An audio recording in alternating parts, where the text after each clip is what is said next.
Okay, let's think about this.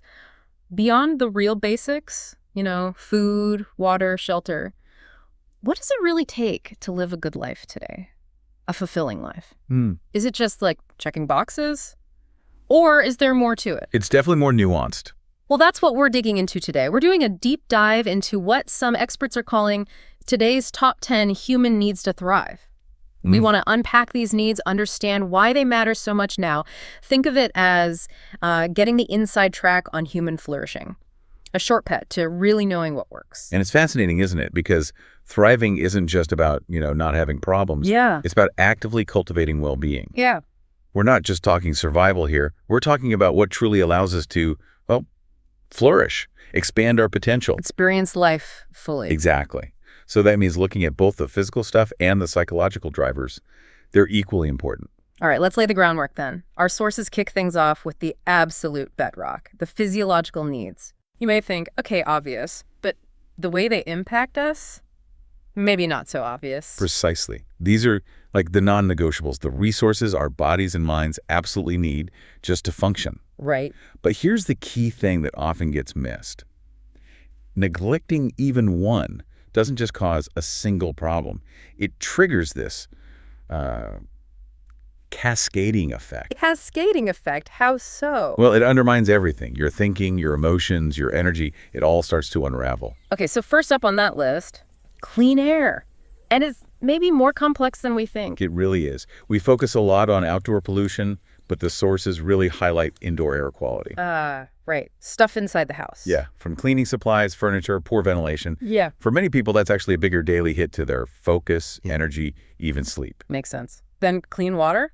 Simple, right? Drink water. Seems simple, but it's fundamental to literally every process in your body. Hydration, yes, but also digestion, getting nutrients where they need to go. Skin health, you mentioned. Skin health. Yeah. Energy levels. It's like the silent workhorse. Right. Without enough clean water, the whole system struggles. Okay. And then nutritious food. This one feels huge. It is. Yeah. And it goes way beyond just calories for fuel. How so? The research points strongly to the gut microbiome connection. What you eat directly influences those gut bacteria. Which then influences mood, immunity. Mood, immunity, even long-term brain health. It's really about the signals food sends to your body, not just the energy. Wow, okay. And the last of these foundations, sleep. We all know we need it. We know it, but do we prioritize it? The sources really dig into specific sleep cycles and what happens during them. Like memory consolidation. Memory consolidation, yes. Yeah. Regulating hormones, processing emotions. Your brain is literally cleaning house and rebuilding when you sleep. So skimping isn't just about feeling tired the next day. Not at all. You're directly messing with your brain's maintenance crew. So it really makes you think, doesn't it? When you look at your own day, are you really nailing these basics? Because that ripple effect you mentioned, it impacts energy, mood, clarity, probably more than we realize. Absolutely. It's the foundation everything else is built on. Okay, so once that physical foundation feels stable, what's next? What frees us up to think about growth, not just getting through the day? Right. This is where I think the blueprint gets really interesting. Personal security. That's a perfect way to put it. And what's key here is that safety means more than just, locks on the doors. Emotional safety, too. Exactly. Emotional, psychological security, feeling fundamentally safe. If that's missing, a huge chunk of your mental energy is just tied up. Like being constantly on alert. Constantly vigilant, anxious. It makes it incredibly hard to focus on higher level stuff like learning or connecting with people. A secure base frees up that mental bandwidth. Okay, that makes total sense. You can't build on shaky ground.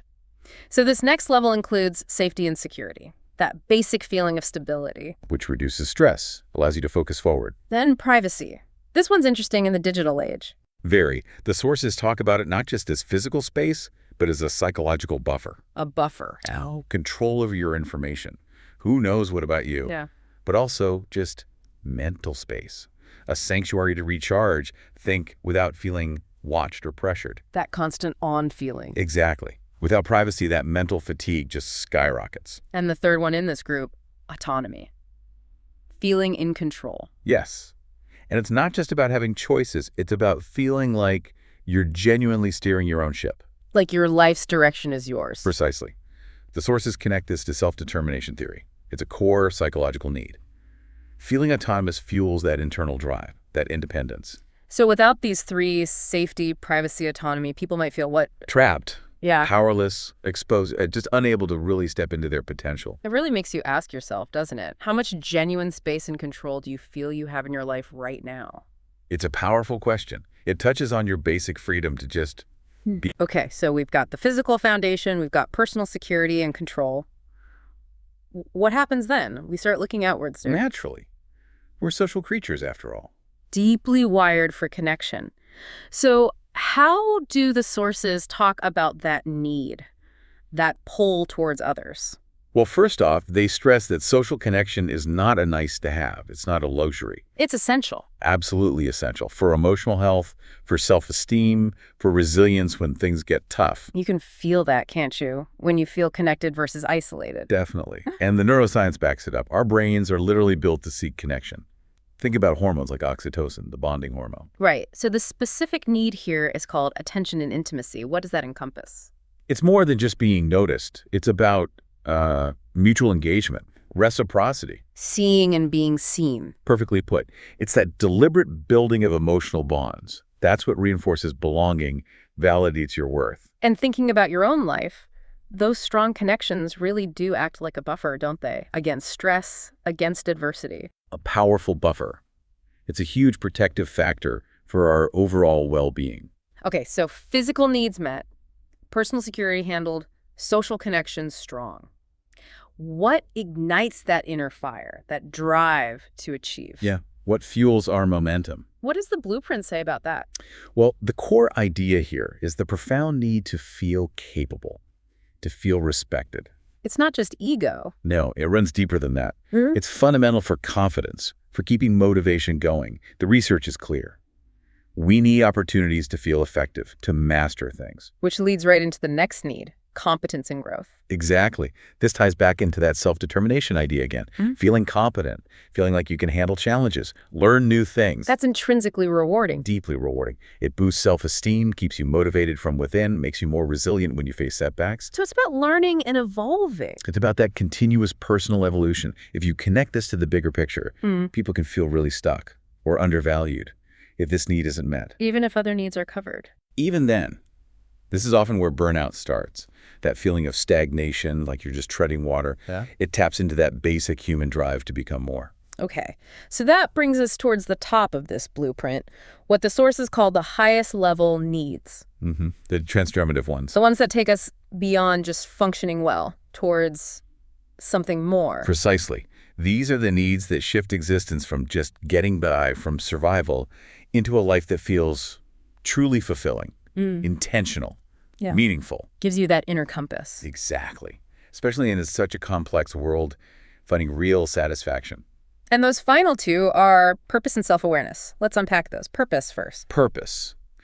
It isn't necessarily about some grand world-changing mission, though it can be. It's more personal. It's often more about having a clear sense of direction, knowing what matters to you, having values that guide your choices. That's your North Star. And studies show that can even impact how long you live. They do, yeah. A sense of purpose is linked to longevity. And then self-awareness, knowing yourself. Which sounds simple, but maybe isn't. It takes work. Really understanding your emotions, your strengths, your weaknesses, your values. Why does that matter so much? Because it allows you to align your actions with who you truly are.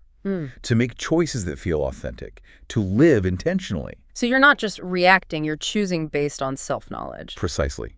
You're making contributions that align with your deepest self. So the sources basically conclude that when all 10 of these needs are met, or at least actively cultivated. Yes, from the air you breathe, the water you drink. All the way up to purpose and self-awareness. Then you're not just equipped to live this complex world, you're equipped to truly flourish. It's a complete, really holistic framework for genuine human well-being. Wow. Okay. That was quite a journey through those 10 needs.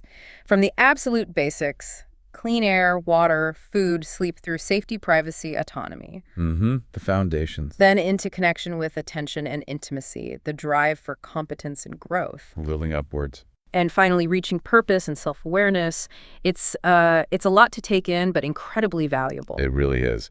And the key takeaway, I think, is how interconnected they all are. Right. They don't work in isolation. Not at all. They support each other. like pillars holding up the structure. Addressing them together gives you that holistic view. It's about moving beyond just existing. Towards actually flourishing. Exactly. So as you're listening and reflecting on all 10 of these needs, clean air, clean water, nutritious food, sleep, safety, privacy, autonomy, attention and intimacy, competence and growth, and purpose and self-awareness, maybe ask yourself, which one feels most relevant right now? Or perhaps the most challenging. Yeah, or the most challenging